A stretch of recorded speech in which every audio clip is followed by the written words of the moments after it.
Hi everyone, it's Mr. Wright here and it's great to have you for the spelling, punctuation and grammar video. Today we're going to be looking at direct speech. We're going to use our story Arthur and the Golden Robe to help us. Now in this part of the story, when the townsfolk are being very unkind to Arthur, there's lots of speech, there's lots of speaking, and it's been written in two different forms. One of them is speech bubbles, which is part of this graphic novel comic book style that these illustrations have been drawn in. And with speech bubbles, it's very clear to see who is speaking exactly. And also, anything inside the bubble is the speech, is what the character's saying. And above this is a sentence, and this sentence is a fully punctuated bit of direct speech in narrative, in storytelling form. So we're going to have a look at this sentence first, and then we're going to have a go at turning some of these speech bubbles into fully punctuated direct speech. Arthur's not hurt, piped up one of his classmates. So this is one full sentence with a full stop at the end. And you might think, well, hang on, there's an exclamation mark there. But this doesn't mark the end of the full sentence. This exclamation mark is part of the direct speech. It's separating the speech from the rest of the sentence. And we can see this is speech because of the opening and closing speech marks. So anything in between is the speaking that the character is doing. And we've also learned that you can separate the speech, direct speech, from the rest of the sentence with a comma, like that. Of course, coming inside before the closing speech marks. Now, in this case, though, the author decided on an exclamation mark to try and add more information to the reader, perhaps getting the idea of excitement or surprise across. And the next part of this sentence, we have this section here, piped up. Now, that's being used instead of the verb said. So it's getting the idea across, a bit more information than said, by trying to hint that the characters give an opinion, shouted it out without anybody expecting it. And the last part is the who. It's who said it. And quite often this is a proper noun, so somebody's name. But in this case, the author didn't choose a name for the character.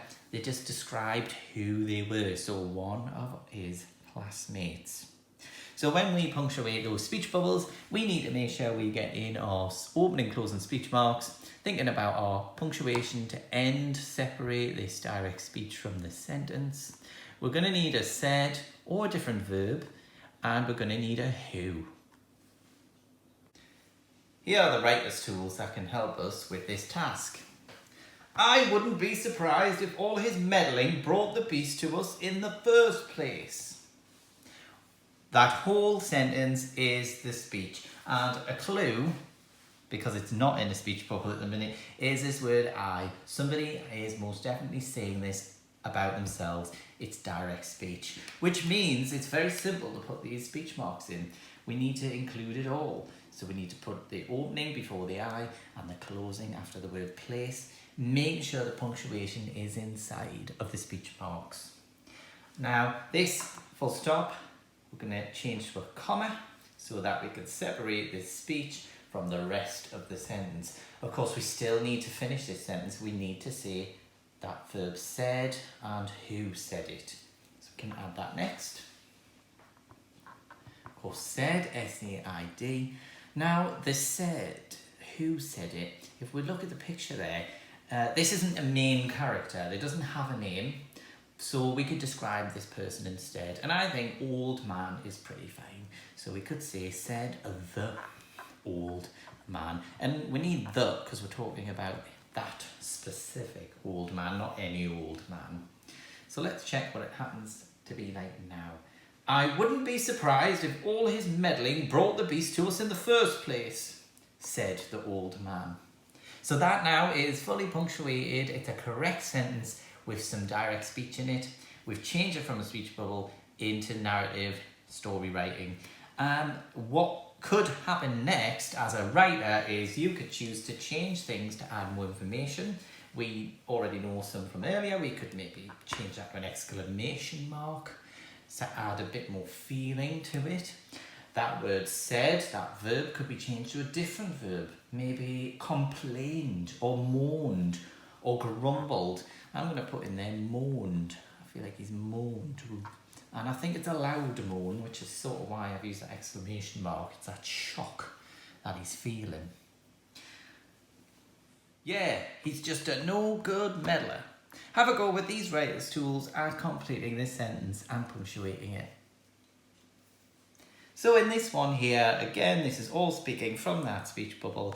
This time, the exclamation mark here isn't marking the end of the speaking, it's marking a pause. So it gives that effect of, yeah, he's just a no good meddler.